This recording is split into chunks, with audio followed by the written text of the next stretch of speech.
We do want to begin with some breaking news from Louisville, Kentucky, where police just released chilling and disturbing body camera video showing officers responding to the deadly mass shooting inside a bank and taking out the killer. Overnight, a fifth victim died. Of the 8 others wounded, 3 are still in the hospital, including a rookie officer who was shot in the head. In an emotional news conference today, the mayor of Louisville said his city is shaken, scarred, and angry.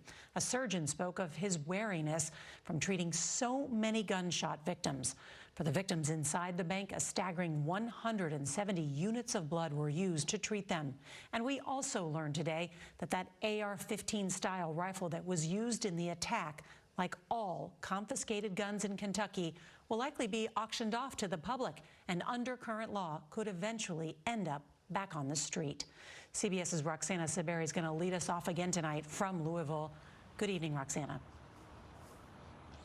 Good evening, Nora. The police body cam and bystander videos show the harrowing moment as the first police officers arrived at the bank behind me to try to take down the shooter, seemingly waiting in the front lobby after killing co-workers in what police say was a targeted attack.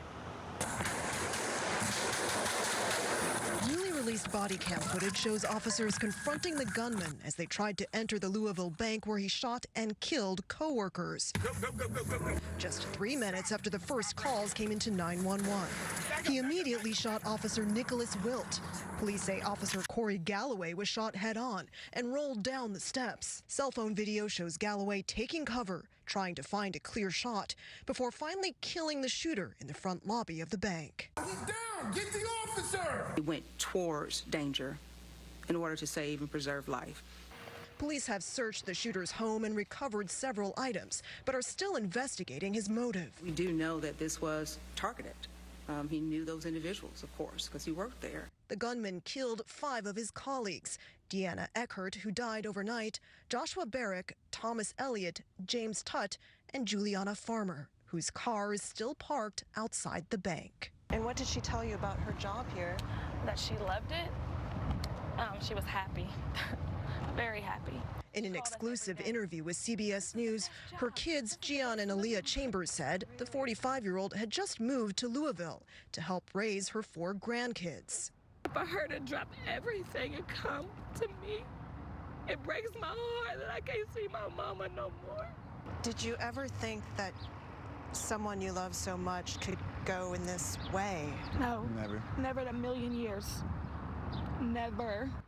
As tributes to the victims grow, so is the feeling here that gun violence has to end. Louisville's mayor says 40 people have already been killed by gun violence in his city this year. This isn't about partisan politics. This is about life and death.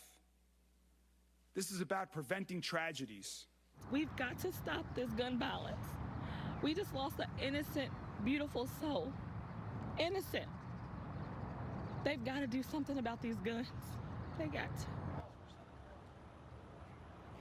And tonight, Officer Wilt remains in the ICU in critical condition after being shot in the head. The mayor has announced an interfaith vigil tomorrow evening, not far from here, to acknowledge what he calls the physical and emotional wounds that gun violence leaves behind. Nora? Roxana Saberi, thank you very much.